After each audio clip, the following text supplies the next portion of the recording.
ഭാസ്കർ എന്നിവരാണ് പ്രൈം ഡിബേറ്റിൽ ചേരുന്നത്. ആദ്യം ശ്രീ സേനാപതി വേണു, ഈ ആരോപണം ഇന്ന് പ്രതിപക്ഷ നേതാവ് ഉന്നയിക്കുമ്പോൾ അദ്ദേഹം ആ ഓഫീസർമാരുടെ പേര് പറയാൻ തയ്യാറായിട്ടില്ല. അതുകൊണ്ട് തന്നെ ഇതൊരു ആരോപണം എന്ന രീതിയിൽ മാത്രം ഇപ്പോൾ കണ്ടാൽ മതിയല്ലോ. പക്ഷെ ഒരു കാര്യം ശരിയാണ്, പ്രത്യേക അന്വേഷണ സംഘത്തിന്റെ അന്വേഷണം മന്ദഗതിയിലായിരുന്നു. അത് തെരഞ്ഞെടുപ്പ് സമയത്തായിരുന്നു. അറസ്റ്റുകൾ ഉണ്ടായിരുന്നില്ല, ചോദ്യം ചെയ്യലുകൾ ഉണ്ടായിരുന്നില്ല.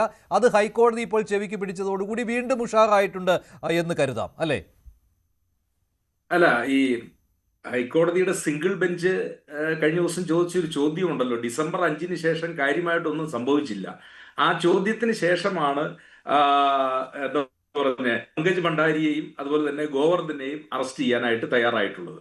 ഇവിടെ ഗോവർദ്ധൻ അദ്ദേഹത്തിന്റെ ബെയിൽ ആപ്ലിക്കേഷനിൽ പറഞ്ഞിരിക്കുന്നത് എൻ്റെ സ്വർണ്ണാഭരണശാലയിൽ നിന്ന്, ജ്വല്ലറിയിൽ നിന്ന് 470 ഗ്രാം സ്വർണം, അത് അദ്ദേഹം ആ വാക്ക് തന്നെ ഉപയോഗിച്ചിരിക്കുന്നു, ഞാൻ മേടിച്ചു എന്ന സ്വർണത്തിന്റെ തത്തുല്യമായ സ്വർണം.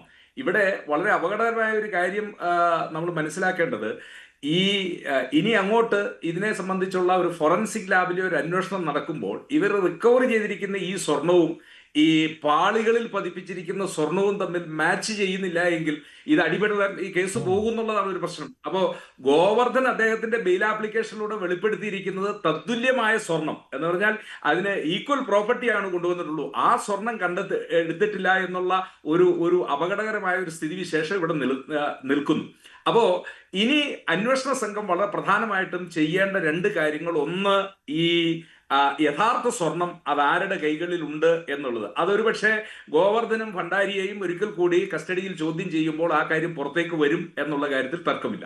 പിന്നെ ഇപ്പൊ അങ്ങ് ചോദിച്ച ഒരു ചോദ്യം ശ്രീ കടകംപള്ളിയുമായിട്ട് ബന്ധപ്പെട്ടുകൊണ്ടാണ്. അതായത് ഈ ഉണ്ണികൃഷ്ണൻ പോറ്റി ആദ്യം ഈ പാളികൾ മാറ്റുന്നതിനുള്ള അനുമതി തേടി ദേവസ്വം ബോർഡിനെയല്ല, ദേവസ്വം മന്ത്രിയുടെ ഓഫീസാണ് സമീപിച്ചതെന്നാണല്ലോ പത്മകുമാറിന്റെ മൊഴിയിലൂടെ പുറത്തു വന്നിട്ടുള്ളത്. അപ്പോ ഏറ്റവും ആദ്യം ഉണ്ണികൃഷ്ണൻ പോറ്റി സമീപിച്ചത് മുകളിൽ തന്നെയാണ്.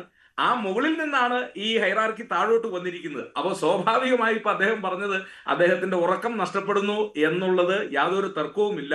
ഇവിടെ അന്വേഷണ സംഘം സത്യത്തിൽ സമ്മർദ്ദത്തിലാണ്. കാരണം SP റാങ്കാണ് അദ്ദേഹത്തിന് മുകളിൽ, ADGP റാങ്കിലും അതിന് മുകളിലുള്ള ഉദ്യോഗസ്ഥന്മാരും നിലനിൽക്കുന്നു. ആ ഉദ്യോഗസ്ഥന്മാരുടെ സമ്മർദ്ദം ഇതിനകത്തുണ്ട് എന്നുള്ളത് വളരെ ഹൈക്കോടതിയുടെ നേരിട്ടുള്ള മേൽനോട്ടമുണ്ടല്ലോ. ഇതുവരെ ഇപ്പോൾ ഈ തെരഞ്ഞെടുപ്പ് സമയത്ത് ഉണ്ടായതാണ് നമ്മളെ അത്ഭുതപ്പെടുത്തിയിട്ടില്ല. കാരണം അത് ഏത് സമയവും ഉണ്ടാവുമെന്ന് പ്രതീക്ഷിച്ചതാണ്. പക്ഷേ ഹൈക്കോടതിയുടെ ഇടപെടൽ ഉണ്ടായതുകൊണ്ട് അങ്ങനെ സമ്മർദ്ദം വന്നാലും അത് എത്ര നാൾ നീണ്ടു നിൽക്കും എന്ന കാര്യം സംശയമാണല്ലോ. ഇത്തവണയും അങ്ങനെ തന്നെ സംഭവിച്ചു. തെരഞ്ഞെടുപ്പ് സമയത്ത് അങ്ങനെ മെല്ലെപ്പോക്ക് ഉണ്ടായപ്പോൾ ഹൈക്കോടതി ഇടപെട്ടു, തുടർന്ന് അന്വേഷണം വേഗത്തിലായി. പക്ഷേ ഈ കടകംപള്ളിയിൽ നിന്ന് വിവരങ്ങൾ തേടുവാൻ എന്തുകൊണ്ട് മടിക്കുന്നു എന്നതിൽ ഇപ്പോഴും സംശയം നിലനിൽക്കുകയാണ്. കാരണം ഈ തട്ടിപ്പ് മുഴുവൻ നടന്നത് 2019 സമയത്താണ്. എല്ലാ തരത്തിലും, അതായത് ദ്വാരപാലക ശില്പങ്ങളിലെ സ്വർണ്ണപ്പാളികൾ, വാതിലിലെ സ്വർണ്ണപ്പാളികൾ, അതുപോലെ തന്നെ കട്ടിളയിലെ സ്വർണ്ണപ്പാളികൾ, ഇതെല്ലാം കൊണ്ടുപോയത് അതേ കാലത്താണ്. അതേസമയം ആ സമയത്ത് ദേവസ്വം മന്ത്രിയായിരുന്നത് കടകംപള്ളി സുരേന്ദ്രനുമാണ്. പക്ഷേ എന്തുകൊണ്ട് വിവരം തേടിയിരുന്നില്ല എന്നുള്ളത് അത് ഞെട്ടിക്കുന്ന കാര്യം തന്നെയാണ്. അല്ല, അത് ഞെട്ടിക്കുന്ന കാര്യമാണ്. ആ കാര്യം പുറത്തു വരണമെങ്കിൽ ഒരു സംശയവും വേണ്ട, കടകംപള്ളി സുരേന്ദ്രൻ ചോദ്യം ചെയ്യപ്പെടണം. കടകംപള്ളി ചോദ്യം ചെയ്യപ്പെടുന്നതിന് മുമ്പായി അന്നത്തെ ദേവസ്വം ബോർഡിലെ അംഗങ്ങളായ ശങ്കർദാസും വിജയകുമാറും ഈ 2 പേരും കൂടി ചോദ്യം ചെയ്യപ്പെടേണ്ടതുണ്ട്. അവരോടും ചോദ്യം ചോദിക്കുന്നില്ല. കാരണം അവർ വളരെ ബ്ലാങ്ക് ആയിട്ട് അങ്ങ് പറഞ്ഞല്ലോ. എന്താ പറഞ്ഞത്?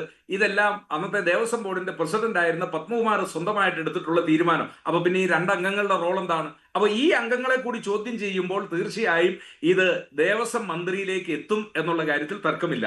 ഞാൻ മനസ്സിലാക്കുന്നത് ഏറ്റവും അടുത്ത ദിവസം തന്നെ, കാരണം ഇനി SIT ഉദ്യോഗസ്ഥന്മാർക്ക് ഹൈക്കോടതിയിൽ നിന്നുള്ള നിർദ്ദേശം അത് വളരെ കൃത്യമായിട്ട് അവർക്ക് കിട്ടുന്നുണ്ട്. ഇനി അവർക്കത് മുന്നോട്ട് ചോദ്യം ചെയ്യപ്പെടേണ്ടവരെ ചോദ്യം ചെയ്യാതിരിക്കാനായിട്ട് അവർക്ക് കഴിയില്ല.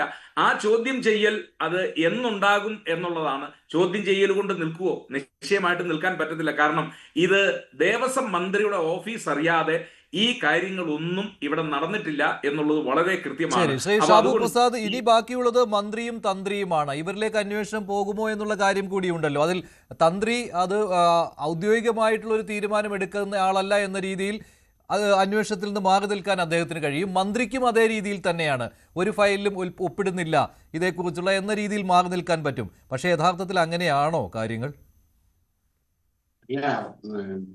വേറൊരു ആംഗിൾ കൂടി ഇവിടെ പറയുകയാണ്. എൻ്റെ ഒരു ഒബ്സർവേഷനാണിത്. നിങ്ങൾ നോക്കിക്കോളൂ മഞ്ജുഷേ,